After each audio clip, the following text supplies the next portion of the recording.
सबसे पहले आप सभी को राधे राधे, श्रीमन नारायण। दोस्तों, आप सभी का स्वागत है मेरे चैनल काव्या कजरी पर।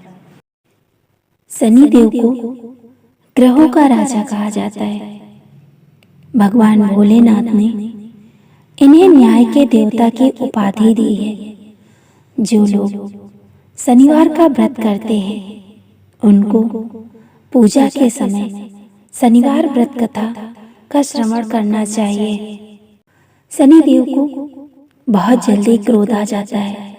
इसी क्रोध की वजह से पिता सूर्य से इनकी नाराजगी बनी रहती है। इनके क्रोध से सभी बचने की कोशिश करते हैं, वरना व्यक्ति पर मुसीबतों का पहाड़ टूट सकता है।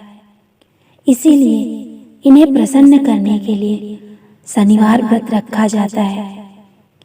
व्यक्ति शनि दोष से बचने और उन्हें शांत रखने के लिए उनके उपाय करता है।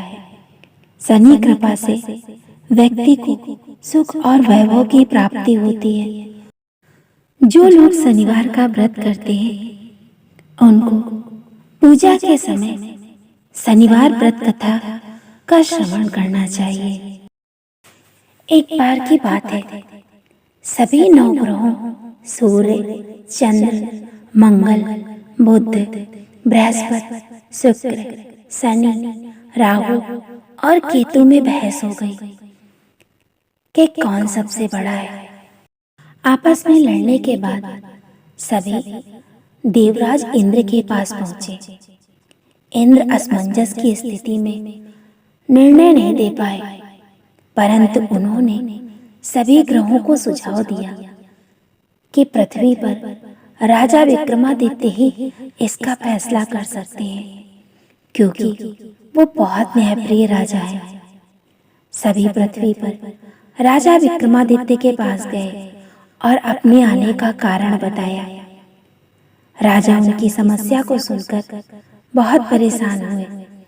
उनका चिंतित होना लाजमी था, क्योंकि जिसको भी किसी से भी छोटा बताया तो वही गुस्सा कर जाएगा। राजा के काफी सोच विचार के बाद उन्हें एक उपाय सूझा।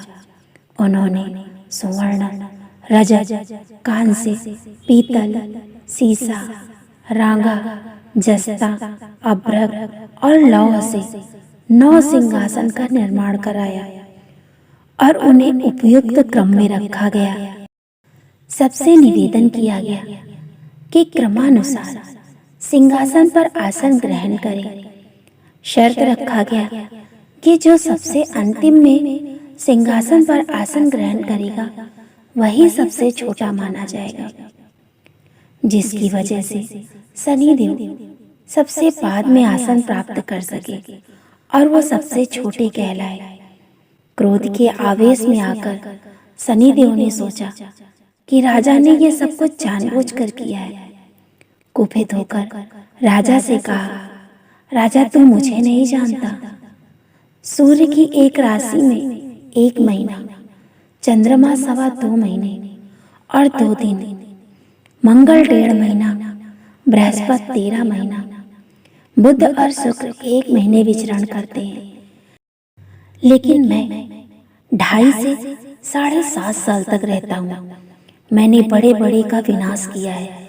श्री राम की 7.5 आने पर उन्हें जंगल जंगल भटकना पड़ा और रावण की आने पर लंका को बंदरों की सेना से परास्त होना पड़ा।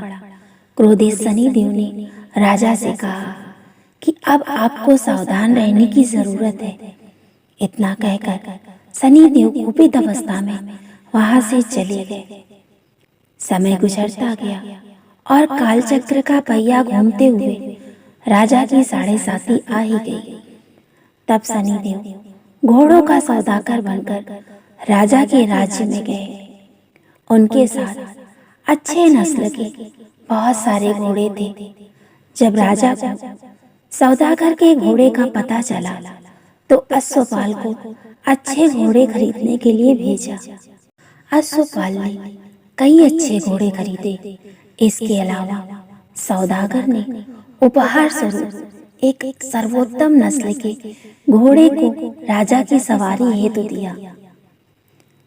राजा विक्रमादित्य जैसे ही उस घोड़े पर बैठे वो सरपट वन की ओर भागने लगा।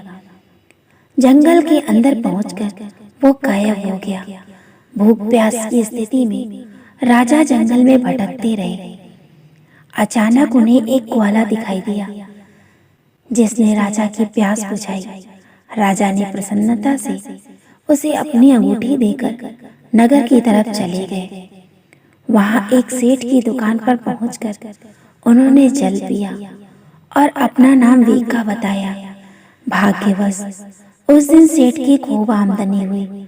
सेठ खुश होकर उन्हें अपने साथ घर ले गया। सेठ के घर में खूंटी पर एक हार टंगा था जिसको खूंटी निगल रही थी। कुछ ही देर में हार पूरी तरह से गायब हो गया। सेठ वापस आया तो हार गायब था। उसे लगा कि वीका ने ही चुराया होगा। सेठ ने वीका को कोतवाल से पकड़वा दिया और दंड स्वरूप राजा को चोर समझकर हाथ पैर कटवा दिए। अपंग अवस्था में उसे नगर के बाहर फेंक दिया गया। तभी वहां से एक तेली निकल रहा था जिसको वीका पर दया आ गई। उसने वीका को अपनी गाड़ी में बैठा लिया।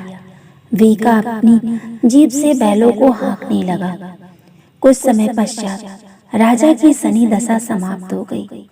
वर्षा काल आने पर वीका मल्हार गाने लगा। एक नगर की राजकुमारी मनभावनी ने मल्हार सुनकर मन ही मन प्रण कर लिया, जो इस राग को गा रहा है वो उसी से विवाह करेगी। उन्होंने दासियों को खोजने के लिए भेजा, परंतु वापस आकर उन सभी ने बताया कि वो एक अपंग आदमी है।